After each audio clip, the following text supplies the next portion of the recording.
জিলহজের প্রথম 10 দিনের আমল, ইবাদত, নেকামল, ভালো কাজ, এটা আল্লাহর কাছে এত প্রিয়, অন্য কোন সময়ের আমল ইবাদত, অন্য কোন দিনের আমল ইবাদত আল্লাহর কাছে এত প্রিয় না।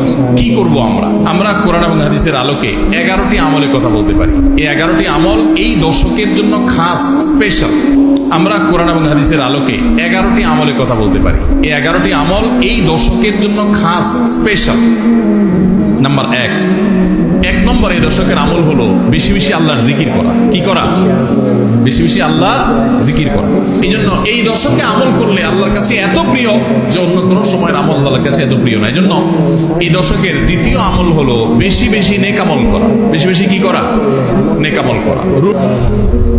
3 নম্বর, এই দশকের করণীয় হলো সকল গুনাহ থেকে অন্য সময়ের চাইতে এই সময়টাতে বেঁচে থাকার জন্য বেশি সচেষ্ট থাকা। গুনাহ তো 12 মাসই আমরা করব না, কিন্তু এই দশক গুনাহ না করার ব্যাপারে চেষ্টাটা একটু বেশি থাকবে। 4 নম্বর আমল হলো যাদেরকে আল্লাহ তাআলা সামর্থ্য দিয়েছেন তারা হজ করবেন।